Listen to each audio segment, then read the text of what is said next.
اللہ ہی اللہ کیا کرو، دکھ نہ کسی کو دیا کرو، جو دنیا کا مالک ہے نام اسی کا لیا کرو۔ السلام علیکم ورحمۃ اللہ وبرکاتہ۔ دوستو، ہیڈ لائن آپ نے دیکھا ہوگا، کتنی ڈینجر بات ہے۔ جی ہاں، بی جے پی کا ایک ودھایک ہے، ایم ایل اے ہے، بالکل آج تک شاید میں تو ابھی جب سے دیکھ رہا ہوں، جب سے آج تک اس نے زہر ہی اگلا ہے، منہ سے اس کے گندگی اور گوبر اور نفرتیں ہی نکلی ہیں۔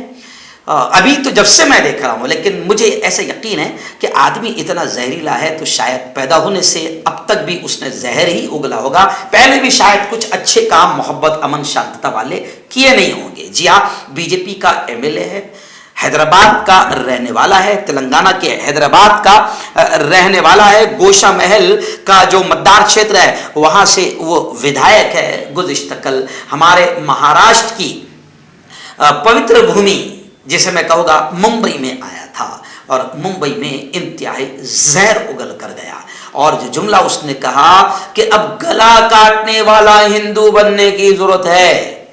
اب گلا کاٹنے والا ہندو بننے کی ضرورت ہے، یہ راجا سنگھ نے ممبئی میں بھڑکاؤ بھاشن دے کر گیا۔ میں سمجھتا ہوں کہ اتنا ڈینجر جملہ اگر کوئی اور دوسرے سماج کا یا یوں کہہ لیجیے کلیئر اگر کوئی مسلمان یہ جملہ کہہ دیتا تو اب تک کے دو چیزیں ہوتی، ہمارے یہاں کی بھونکنے والی آتنکی میڈیا کتوں کا بھی ریکارڈ توڑ دیتی، اتنا بھونکتی، مگر ابھی ہماری میڈیا پوری خاموش ہے، کیونکہ آقا نے گلے میں پٹا ڈالا ہوا ہے، اور آقا نے زبان کو بھی خرید لیا ہے، قلم کو بھی خرید لیا ہے، چینل کو بھی خرید لیا ہے۔ اس لیے ہماری میڈیا اتنے خطرناک جملے پر کتوں کا ریکارڈ توڑنے کے لیے تیار نہیں ہے۔ ہاں، یہ جملہ اگر کوئی مسلمان بول دیتا، کوئی اور دھرم کا آدمی، کوئی عیسائی، کوئی کرسچن بول دیتا، تو پھر ہماری میڈیا کتوں کو بھی پیچھے چھوڑ دیتی، اتنا بھونکتی تھی۔ تو یہ جملہ اس نے کہا ہے، اس لیے اب لوگ یہ کہہ رہے ہیں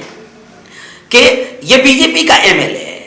اور بی جے پی میں جو جتنا زہریلا ہوگا اس کو اتنا اونچا مقام دیا جاتا ہے، یہاں تک کہ پھر وہ بڑی کرسی پر بٹھا دیا جاتا ہے، اور یہ مان لیا جاتا ہے کہ تو سب سے زیادہ زہریلا ہے، اور تیری وجہ سے جو ہے یہاں پر نفرتیں پھیلے گی اور ہم جیتے گے۔ لوگ اپوزیشن پارٹی یہ بھی کہہ رہی ہے، اور اپوزیشن پارٹی یہ بھی کہہ رہی ہے کہ اب دیکھنا ہے کہ اس خبیث پر کیا کاروائی ہوتی ہے۔ ویسے پہلے بھی اس نے پیغمبر اسلام کے بارے میں کچھ جملے کہا تھا جس میں گرفتار کیا گیا تھا، لیکن پی ڈی ایکٹ کے تحت گرفتار کیا گیا تھا، وہ چند ماہ جیل میں تھا، اس کے بعد پھر پی ڈی ایکٹ ہٹا دیا گیا تو وہ جیل سے رہا ہو گیا، پھر جیل سے رہا ہونے کے بعد پھر اپنے منہ سے ٹوائلٹ اگل رہا ہے، زہر اگل رہا ہے، گندگی اگل رہا ہے، کیونکہ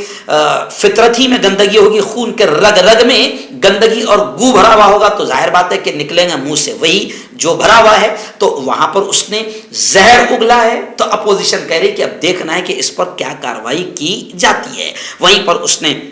بڑکاتے ہوئے یہ بھی کہا کہ زومیٹو، ریپیڈو ٹیکسی اور اولا اور وہ اوبیر، یہ سب ٹیکسیوں کے ذریعے سے ہندو لڑکیوں کے نام اور نمبر لے لیے جاتے ہیں اور لو جہاد کیا جا رہا ہے۔ انہوں نے کہا کہ مسلمانوں کی دکانوں سے سامان خریدنے سے گریز کریں، اور مودی جی سے کہا کہ میں آپ سے بھی درخواست کرتا ہوں کہ ہمارے دو ہمیں قبول ہے، لیکن آپ مسلمانوں پر بھی اس کا کنٹرول کریں۔ تو بہت ساری زہریلی باتیں اس نے وہاں پر کہی، اور یہی نہیں، گزشتہ کل ممبئی میں یہ جہاں آیا تھا وہ لو جہاد کے خلاف ہندو جن آکروش مورچہ تھا۔ بی جے پی، آر ایس ایس، بجرنگ دل، وشو ہندو پریشد، یہ جتنے بھی ہمارے ملک کی شریف سنگھٹنائیں ہیں جنہوں نے ملک کے لیے کوئی یوگدان آج تک نہیں دیا، یہ سب کے سب اس میں شریک تھی جن آکروش مورچے میں، اور شندے گروپ کے کئی لیڈروں اور کارکنان نے بھی شرکت کی۔ مسلمانوں کے خلاف مہم میں تیزی آئی، غیر قانونی اسلامی مذہبی مقامات کے خلاف بھی کارروائی کا مطالبہ اور ڈیمانڈ کیا گیا، لیکن پھر آخر میں آپ کو بتا دوں کہ تمام لوگ یہ سمجھنے لگے ہیں کہ ممبئی میونسپل الیکشن قریب ہے، اس لیے ہندو جن آکروش مورچہ کی بہت سخت ضرورت ہے اور نفرتیں پھیلانے کی بڑی سخت ضرورت ہے۔ اور اب آپ دیکھیں کہ باقاعدہ